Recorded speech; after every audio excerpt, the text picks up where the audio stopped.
Well, I decided to try to finish out my series on the miracles of Jesus. But since we really can't meet together, I'm going to try to jump on the recording bandwagon and see how it goes. Who knows? Maybe I will live stream the next one.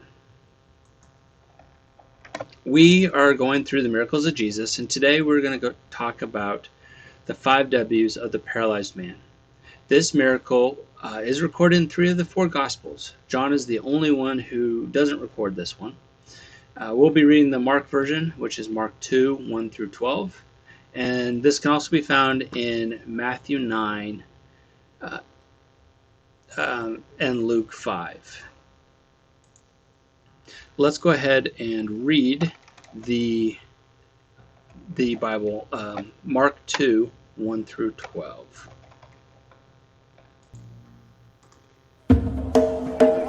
And again he entered Capernaum after some days, and it was heard that he was in the house. Immediately many gathered together, so that there was no longer room to receive them, not even near the door, and he preached the word to them.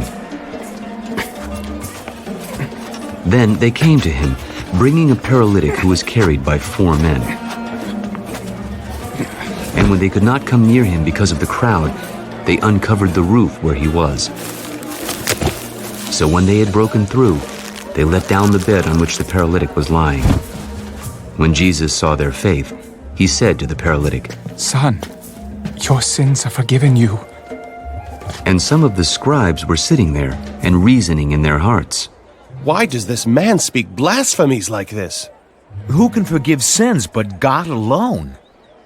But immediately, when Jesus perceived in his spirit that they reasoned thus within themselves, he said to them, Why do you reason about these things in your hearts?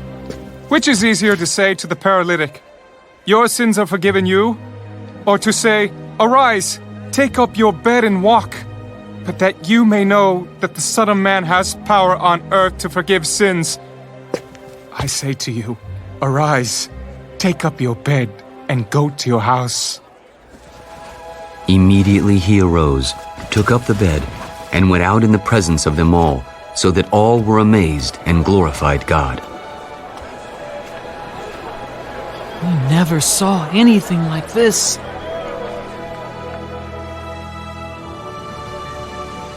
Then he... Okay.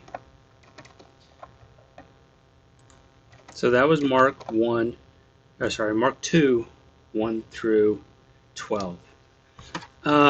So like I said, we're going through the 5 W's, the who, what, when, where, and why. So who are the key players here in this passage? I actually this is the 3rd time I've gone through this, and now I am kind of going back over what I said, and my initial thought was the paralyzed man, his buddies, and the scribes. Let's hop over to the whiteboard. And like I said, my initial thought was the paralyzed man, his buddies. Oh, you can't see that. Let me erase that. Bye-bye.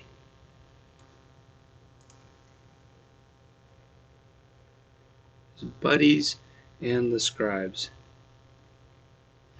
But the more that I listened to this passage, I'm not so sure that the paralyzed man was a key player, but he was definitely a player. So we'll leave him up there, but we'll see.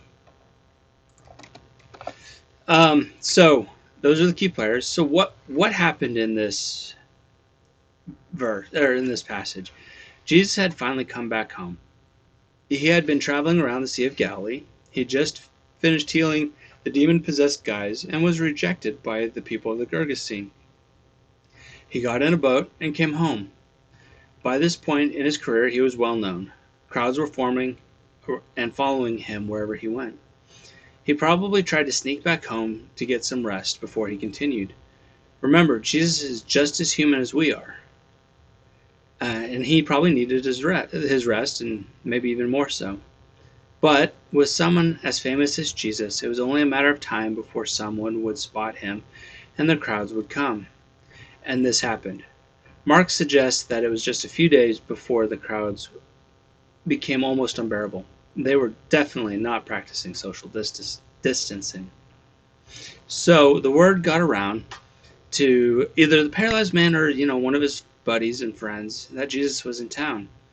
And they loaded the paralyzed man onto a stretcher and walked to his house. They couldn't get in the door. There were so many people. The crowd was not giving in. I'm sure his friends were trying to push and shove and plead with the people in the way to move so that they could have Jesus heal their friend. But no one was giving an inch. How would you react to this situation? Would you give up here? Would you feel defeated? It would have been quite obvious that what they wanted, they were lugging around a bed with them. They might have even been shouting Jesus' name to get his attention, but nothing was working. Maybe they just needed Fezzik, like, in The Princess Bride, when Inigo Montoya heard Wesley's cry from the pit of despair, and he couldn't get to him because of the crowd. And Fezzik goes, hey, everybody move. Anyway, I digress there. I am sure these guys are tired and frustrated, but they did not give up. I wonder what made them think about dropping him from the roof. Had they snuck in their house when they were younger this way, or did someone else do this? I don't remember how many of you guys know, but a few semesters ago we talked about the houses in this area and in this time frame. They were normally one story tall with a flat roof. The roof was constructed of beams and laid across and resting on the walls of the house. Between these beams were interlaced sticks and reeds, and within that was woven a kind of thatch. On top of the thatch lay several inches of mud. And remember, the roof was an extension of the house. They would eat, receive guests, maybe even sleep up there. On the roof, you could feel the breeze, unlike down in the house itself or, on the streets. It was a nice relief from the heat of the day. Luke's version of this mentioned that they removed tiles from the roof.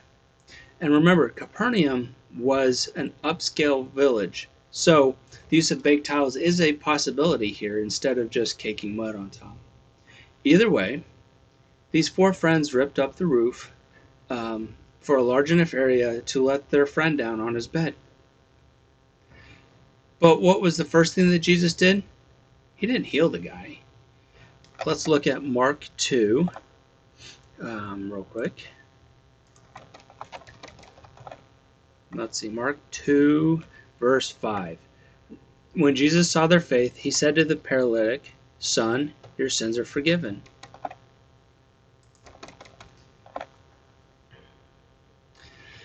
Jesus looked past his physical needs and saw a deeper need.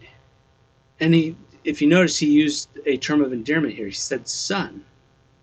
Jesus was trying to connect with this paralyzed man and on a personal level. Jesus wanted to let him know that Jesus cared for and wanted to help him.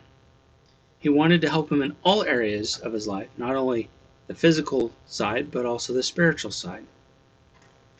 But the scribes had to go and ruin that moment.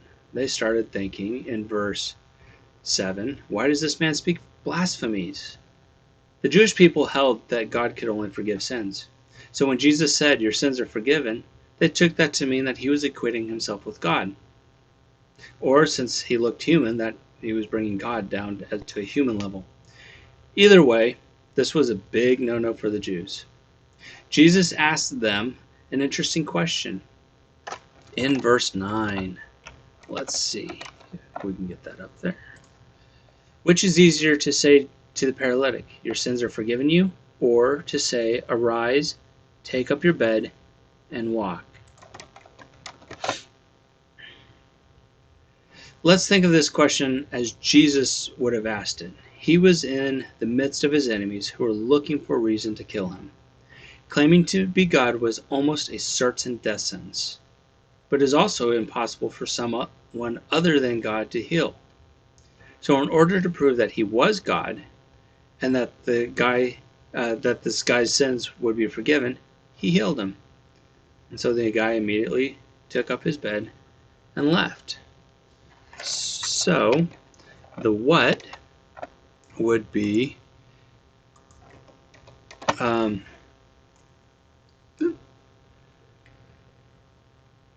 Jesus heals paralytic. Again, I went off the map. Bye. Okay, Jesus heals paralytic. Okay, now let's really write it down. Paralytic. I hope you guys can read my writing. This is kind of rough. So Jesus heals the paralytic, and he forgives his sins. So when did this happen? This happened on my list of miracles. It was number 7th in his chronological order. So early on. Any more specific than that, I probably can't get. So when is early on. I'm guessing in his first year of, early on. In his first year of ministry. Where did this happen? In the town of Capernaum. Man, like I said, I really hope you guys can read this. I'm writing on this. Here, let me show you. Writing on this little itty bitty tablet. I've got my notes. It says who, what, when, where, why. It's got lined paper so that I can at least try to write legibly. I just need to write a little closer together.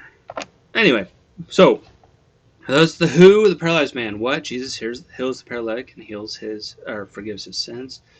It was early on in Jesus' career. It had happened in Capernaum. But why? Why did Jesus do this miracle? First off, never give up. The 4 friends couldn't get Jesus through the door. So they literally created a window more like a skylight, but Jesus will always provide a way. It might not be obvious, but it is there. It also shows us that Jesus wants to connect with us on more than just a physical level. He cares about us both physically and spiritually. What I've been trying to do when I pray at night with the kids, and I have to admit I've been doing a bad job at this lately, I try not to only pray for their physical needs, like, have a good night, have a good morning or a good day, that they get enough sleep, that they heal, but their spiritual needs as well. It helps if you can do a devotion the night before, take lessons from that, and read, or maybe if you read the Bible, see if you can find a spiritual lesson where you can apply that to your own life. Lord, help my unbelief, that sort of thing. It makes it a little easier to piggyback off of. And the third reason that I found that Jesus did this was to show that he was God. He healed sins. They knew that he forgave sins. They knew that only God could forgive sins. And so to prove that point, that he was God, he also healed healed one of the guys, the paralytic. So the why would be threefold. Oops, way over here. Threefold. Jesus wants relationship. Whoa. Okay, let's try that.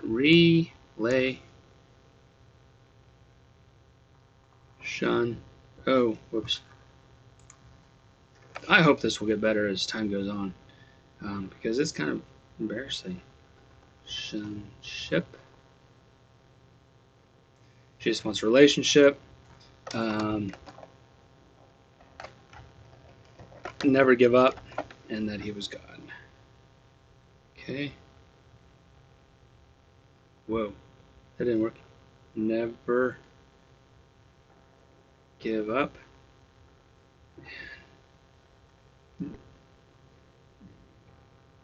Jesus is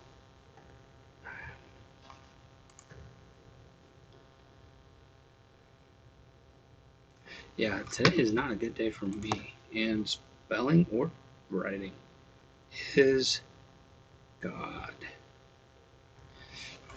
I hope that you guys enjoyed this little lesson. Like I said, I may or may not live stream the next one. I'll just have to see how this one goes. Thank you, and I will see you next time.